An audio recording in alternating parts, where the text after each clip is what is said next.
Welcome to FPB's Meet the Candidates. This Cable 10 series allows you, the viewer and the voter, to hear directly from our candidates, their views on the issues that are interesting to us and that are concerning us, and what they would do if they were in office. This is all leading up to the general election for Tuesday, November 6th. And today's guest is Michael Mueller, and he is running for Fiscal Court Magistrate for the 3rd District. Welcome, Michael. Thank you very much. Thank you for having me. I'm so glad you took the time to stop by and visit us.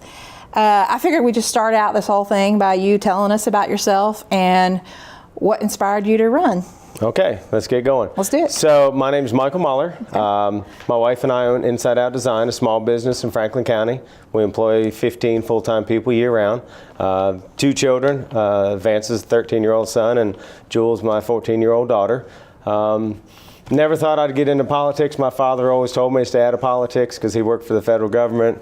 But the more I got involved with the community, pretty much through Chamber of Commerce, I just felt like this is the best place for me to be.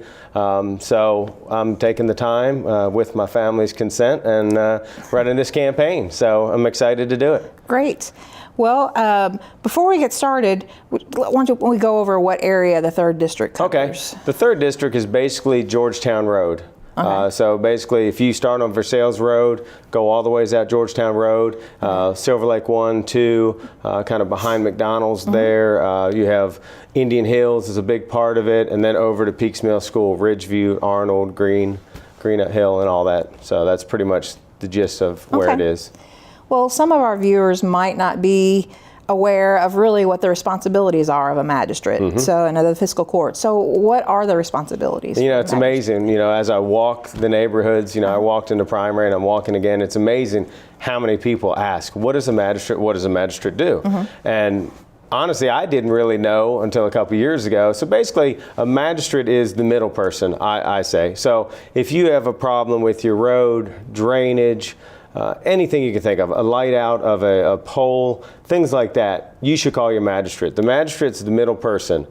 He or she will know who to call to get it resolved. So that's, in a quick nutshell, what a magistrate does. And more importantly, the magistrate works with the fiscal court. Fiscal court's the money. So basically, they dictate, Franklin County has a $26 million budget. So they dictate how it gets spent, you know, through fire, sheriff's, coroner, you know, health department, things like that. So, well, as you've been out in your district, what have you heard is like the biggest issue facing the 3rd District? You know, I don't know if there's a really big issue. People always have drainage problems. They always want to know when the road's going to be fixed and things like that. You know, I don't think any one person has voiced a huge complaint about anything. You know, I think the current fiscal court's doing a really good job. Communication's probably a big thing. Like, for instance, I was in one neighborhood and they were talking about this drainage problem, and I was at a fiscal court meeting and it was already on the books to be fixed, but they just didn't know that. So, you know, not saying it's anybody's fault, but just communicating better of maybe what's going on. Okay. Yeah. Well, in addition to just the 3rd District, what are some major issues that face the entire court for Franklin County? I mean, we could sit here all day and talk. You know, obviously the pension's a huge deal. You know, the fiscal court's going to have to come up with that money where it wasn't in the budget. Some other things that have been going on, Farmdale sanitation, you know, that's a big hit where it became, I didn't feel like the fiscal court's responsibility, but then it became an environmental problem. So then it was, you know, they have to step in and fix it. You know, you have the Humane Society going on who needs a new building. I think it's the unexpected things that come up that aren't in the budget, you know, that kind of make things difficult. So as a representative of the 3rd District, would you put more value on your district or the county as a whole when it comes to your priorities? You know, that's a great question. Obviously, everyone's going to want me to say my, you know, district, because those are hopefully the people that are going to vote me in the office. Sure. But I think it's a group effort. You know, I think it takes the whole team. You know, the county's broken up into 6 different districts. So there's 5 other magistrates that need things, that needs bridges fixed and roads and things like that. So my hope is that once the new fiscal court gets voted in, that some time could be spent and kind of prioritize the whole county overall, and let's figure out who has the worst problems, and then just start going down the list, fixing things. Sure. I think that'd be the fairest thing to do. Well, can you tell us a little bit about maybe some experience that you have that you feel like is going to be good for you to help fix these things? Right. So experience, I feel like I have a lot of experience. Like I said, my wife and I own Inside Out Design, which is more of a landscape construction company. So we do a lot of drainage work, outdoor spaces, patios, grade work, stuff like that. So on a daily basis now, I work with individual people, I work with organizations, governmental things on big projects. So my job on a daily basis is logistics. Like I said, we have about 15 full-time people. So I need to figure out how jobs are going to get done the most efficient way, and being responsible, and what equipment we need. And I buy and sell all equipment and trucks, and so I feel like I have a really good understanding of what's going on because of my business background and what I do on a daily basis. Sure, and I'd say probably in making those decisions, then you also have to communicate those decisions, like you were just saying. Absolutely. So, it's like, this morning we were, one of my guys and I were out looking at a truck, because I value their opinion. What do we need to actually buy? And it's tough decisions. Yeah. So, but it's going to make me a stronger magistrate. Sure. Well, as you know, we're dealing with the downtown redevelopment. Last week or 2 weeks ago, recently, City Visions presented their proposal. And so I guess I'm asking, do you support the proposed plan? I think City Vision did a wonderful job. I think they came up with a good plan. A lot of it, people don't understand it because, we want this or we need that. And, to back up, when the convention center came down, there was a lot of emotions tied to that. People, they graduated from high school there. They played basketball games there. So, I think you need to put the emotional stuff aside and then look at numbers. And it's gone. We can't get it back. So now I think City Vision has done a good job spending a lot of time in its community figuring out what we need to do. And I do think their plan is good. We need more people downtown. Until we get people living downtown, we're not going to be able to support other businesses. And that's really what we need in this community is more businesses. So I think basically their proposal in a nutshell was, mixed use, but getting residents downtown. So I think that's a good first step. And I like how they did it in phases. We're not going to be able to afford anything right off the bat. Well, that was my next question. Yeah. How do we go about paying for this? Well, there's a lot of talk about the PP3, which is private partnership with the government and somebody coming in. So obviously that's probably going to be how the residents or condos, mixed use, is going to get built. Do you support that? I think at this point, that's the only option we have. I mean, we're having a hard enough time because of taxes and things like that, paying for our budget, let alone to say, let's throw $50 million and go in this direction. So that's just a number. But, so I think, the state's working on the second one. I know the city has not done a PP3 yet in Franklin County, I do not believe, or Frankfort. The state did it out on Sauer Boulevard, and that seems to be working well. They're working on the new building downtown, which is ahead of schedule by 3 months. So I don't see any reason why it would not work. Yeah. Okay. Well, let's move to the pension. Okay. Great topic here. Yeah. How do you plan to deal with the fact that local governments are being asked to contribute increased amounts to the pension system? And how will this affect the county budget? So the pension's a huge deal. There's no good answer. I am not a city or state employee, so I don't have a huge background as far as what was going on and what's going on now. I mean, I think basically what happened was they did not for a certain number of years they did not put money into the pension, so that's why it enabled them to do other projects and a lot of bridges and stuff then. But so now that's why we're in the predicament that we are. So I think it's no different than, we have a lot of customers on a daily basis that are retired state or city employees that have budgets, and we need to go at it, and we have to phase a project and just do a little bit now and a little bit next year. But the Fiscal Court has been asked to, come up with a big lump sum of money over a couple years, So I don't think there's an option there. Yeah.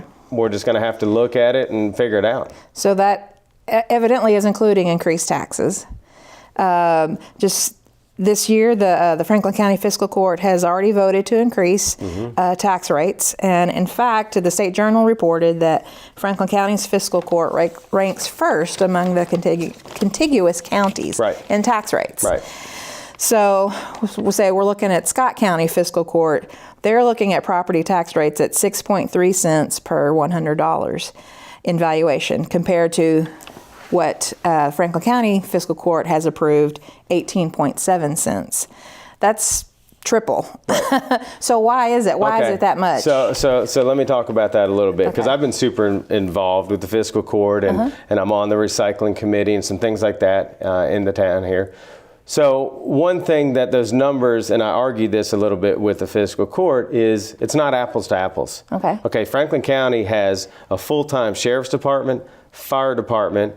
We pay for trash, we pay for recycling, health department. There's so many things that are included in that tax. Whereas Scott County, Shelby County, they're all volunteer fire department. They don't have the police department. You pay to pick up your trash. You have to take your recyclables somewhere if you want to. So I haven't had a chance to really break those numbers down, but I think it would be important for somebody in Franklin County, in the government, to really dissect those numbers, because I would say by the end of the day, if you pulled all of our services out, we're right there with everybody else. Okay. In the primary, candidates commented on the stagnant population growth in Franklin County, and that Frankfort needs a positive change to spur growth. I think you have previously mentioned that maybe some people fear growth. So what is it that you would consider an important policy that Frankfort needs to implement to spur this growth? The growth, you can look at it a bunch of different ways. A lot of the people who have been here their whole lives and stuff said, we don't want it to grow. We don't want to lose the charm of Frankfort and Franklin County. But I don't think that's really what needs to happen. We need to get some more businesses here. This country is built on small businesses, but we have to have people to support that. So, there's a fine line there. And growth is great, but smart growth is more important. So, I follow a company that's called Smart Towns. So it's basically how towns need to rebuild. After World War II, everybody sprawled in North America, and it's not working. It's not sustainable. So I think what we really need to do is look at the county and the city overall and figure out how to bring things back together, because we already have the infrastructure in town and closer to town and things like that. So, we just need to, I think a couple years ago when they built Juniper Hills, that was a great first step. It's literally packed every day. Families love it. So I think we're on the right track to bring in more people here. Years ago, the number one thing that would attract somebody to a community would be education. People would look at schools, and wherever the better school was, that's where they bought a house. It's not that way anymore. It's a way of life. The number one reason people move to places is because they want things to do. Most people don't realize we have over 1,000 acres of parks in this town. Mountain bike tracks. There's a ton of things to do. The Elkhorn Creek. The river. There's so many things to do. It's just telling our story. And I think, not saying we haven't done a good job of that, but we can do a better job of that. Okay. You mentioned earlier, the Farmdale sewer problems. So what more can the Fiscal Court do to address what really has become kind of a health crisis at Farmdale? Right. I think they're doing everything they can. I know the last Fiscal Court meeting, Robert Hewitt got up, planning and zoning director, and talked about, he and Judge Wells went out there, met with some neighbors. So I think it's to the point, because it is a health problem / environmental problem, we're going to have to figure that out. But I think if anything, it's a good lesson, because me as a contractor, I look at that and say, somebody built that neighborhood, somebody didn't do a good job, and now they're gone. They made their money, they built it, they left it, and now the county's cleaning it up, literally. So I think if nothing else, they're going to have to fix it and pay the burden. But I think it's a life lesson that from this point forward, we really need to watch how we're building and things like that on the overall picture. Okay. This is I think maybe a perennial topic for the fiscal court, but because we are here at the FPB Cable 10, it's something of interest to us. While it would take a change in legislation, do you think the county judge and fiscal court should nominate and appoint members to the Frankfort Plant Board? And is that something that you would pursue? Why or why not? Right. Definitely a hot topic. Yeah. I'm aware of what's been going on and things like that, and I know legislative was written many years ago. I do think there needs to be representation. I don't know if necessarily it needs to be somebody from the fiscal court. I would be more inclined to have somebody from the industry or industrial, like a Monoplast or a Topi, or somebody who's using a lot of electric, who really knows what's going on and things like that, and it knows the industries, and so I think there should be representation on the board from somebody. At the end of the day, because we've sprawled, 2/3 of the electric, I believe, is in the county now. So only 1/3 is used within the city. Okay. So how is that fair that most electric's being used in the county and no one has anything to say about it? So that's why I'm leaning that way. So is that something you would pursue if you got on Yes. fiscal court? Yes, okay. I would. All right. You talked about industry. So what would you say are the top concerns, particularly from the business and industry community, that the fiscal court could address in Franklin County? Concerns, I haven't heard a lot of concerns. I mean, some of the concerns have been with the plant board and just what we had spoke about there.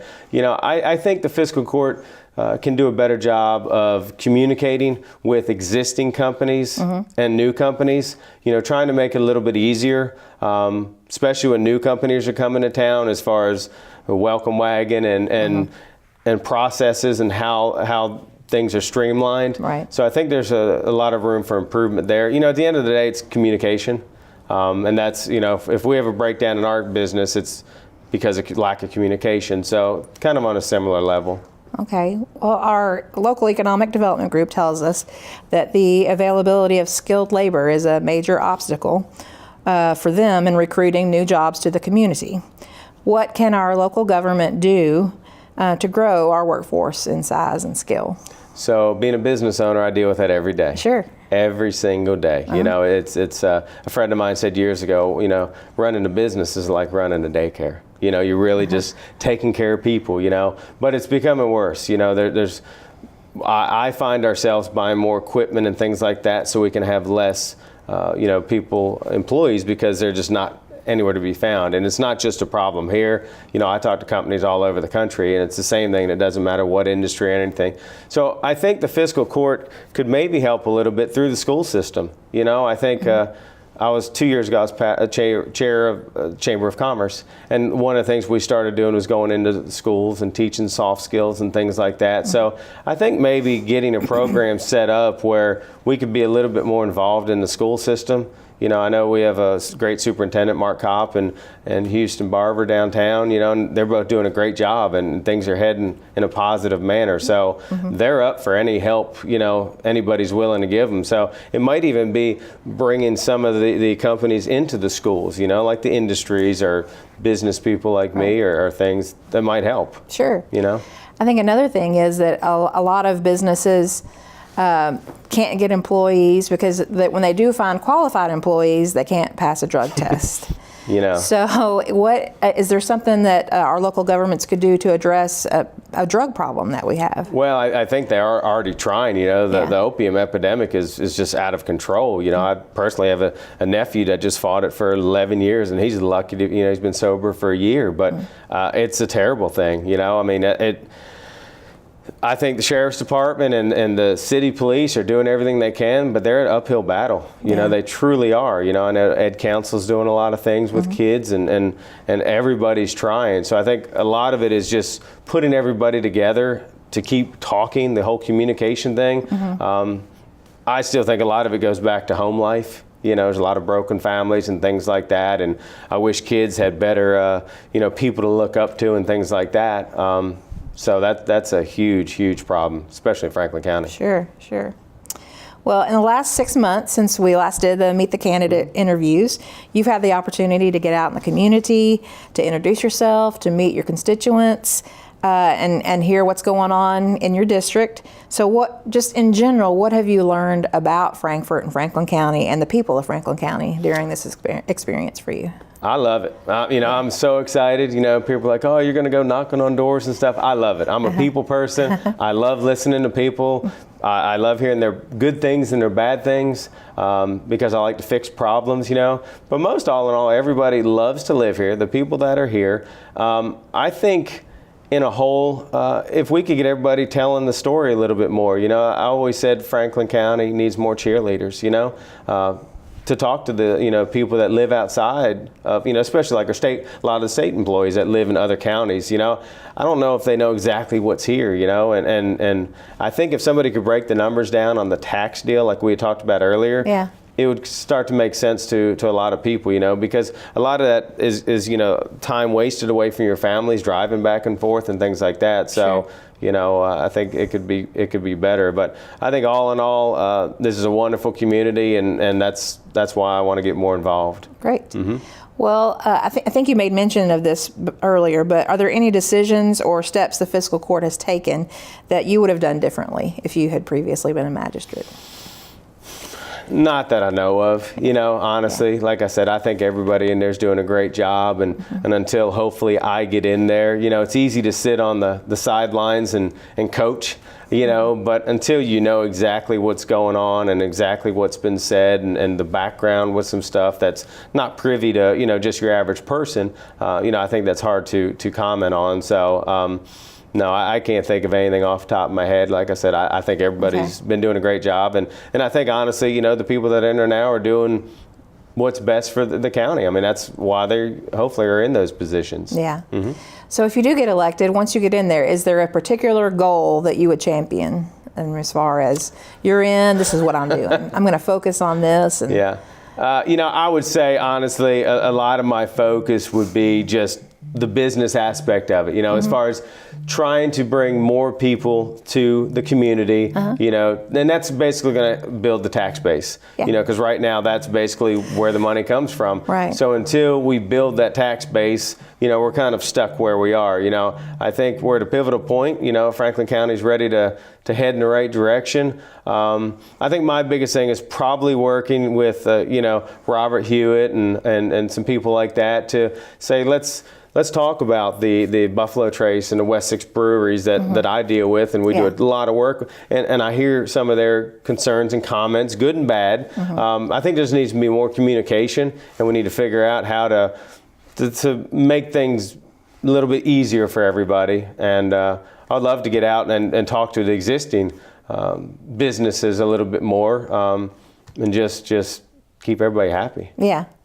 Well, you talked about how you love Frankfort. What's your favorite thing about Frankfort, and what would you do to support that? My favorite thing, we're big into the environment. Truly am.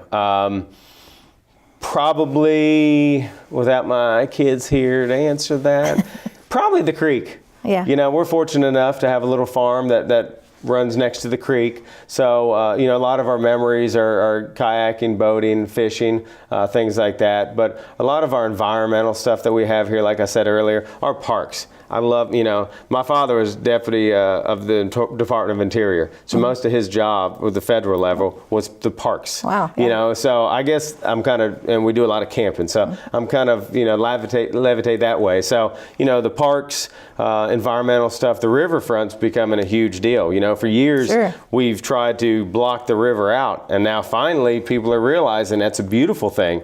Comes through the middle of our town, so how can we embrace it? Yeah. Exactly. So I think a lot of changes are getting ready to head that way. Okay. Well, on the flip side of that, what's your least favorite thing about Frankfort, and what would you do to change it? Oh, the thing that probably hurts me the most, like we talked about earlier, is the drug epidemic. It really is. It hurts me to see people, and my children could even pick up on it. Sometimes we're at a store or something, and you can tell somebody is on drugs. And we might even know them, and they need help. And I know there's agencies out there, but until somebody wants help, they're not going to get it. So that probably hurts me the most, is just seeing a lot of things like that are going on. But, everybody's trying to correct it. Okay. Mm-hmm. Well, now is your opportunity. It's your closer. The closer. You get to look in that camera there. and tell all of our viewers why you are the best candidate for the 3rd District and to tell them to vote for you. Alrighty, yeah, that's a good one. So first, I'd like to thank Cable 10 and the Plant Board for inviting me here today. It's always a pleasure to come. I want to thank my family, supporters, people like that, who couldn't do this without. I truly believe like I am the best candidate. I'm passionate. I love what I do. I love talking to people. I have energy. I'm just energetic about everything.